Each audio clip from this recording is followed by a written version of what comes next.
The United States Navy has dozens of guided missile destroyers. It has 11 aircraft carriers, the most sophisticated radar on Earth. And in 2019, when Iran started attacking oil tankers in the Strait of Hormuz, none of it solved the problem. The Navy needed help. The help that showed up was a 50-year-old plane the Pentagon had been trying to retire for a decade. A plane so ugly it has its own nickname, the Warthog. The A-10.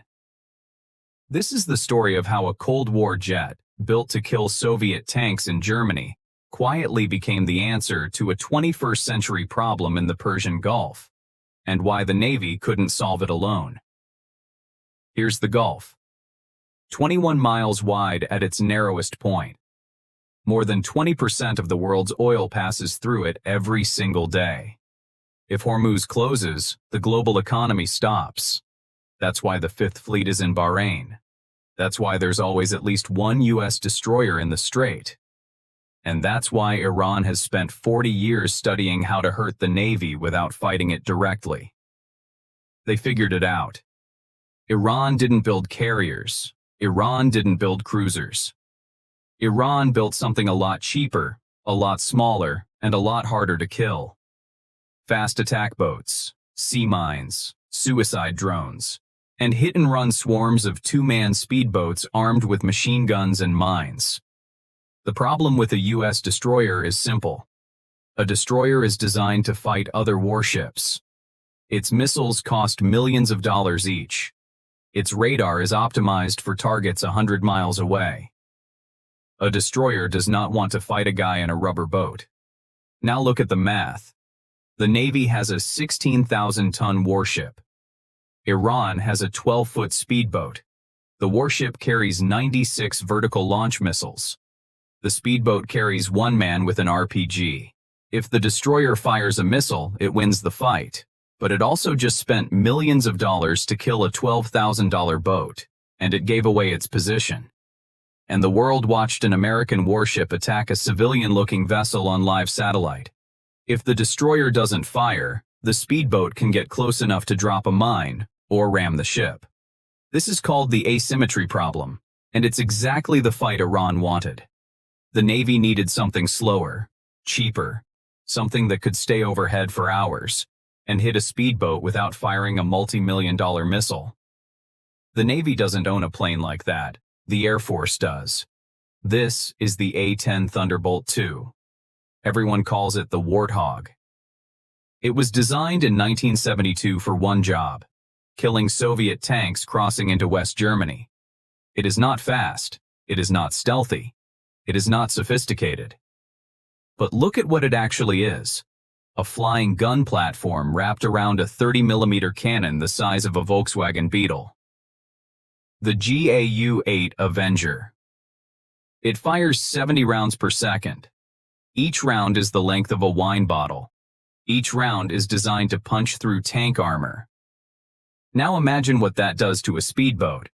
The A-10 can loiter over a target for more than an hour on internal fuel.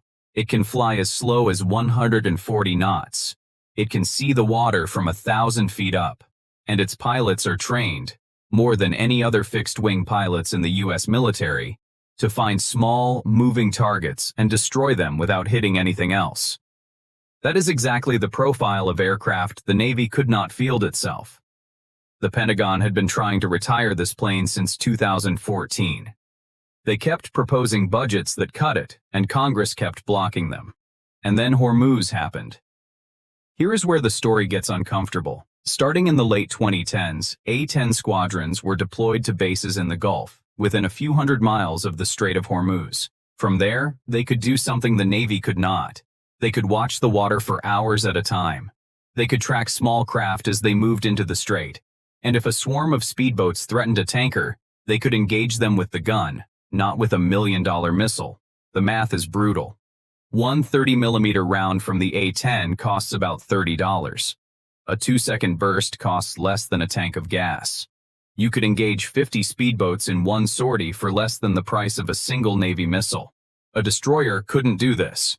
Carrier jets like the F-18 weren't designed to track small boats for long periods at low speed. Helicopters were more exposed to short-range threats. The A-10 was the only aircraft that matched the problem this well, cheaply, safely, and at scale. And the Pentagon had been trying to scrap it. Now think about what this means. The U.S. Navy, the most powerful navy in human history, could not solve a problem in its own theater. Not because it wasn't strong enough. Because it was too strong. Too expensive. Too sophisticated. Its tools didn't match the fight it was actually in.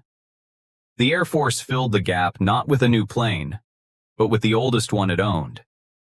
A plane the Pentagon didn't want.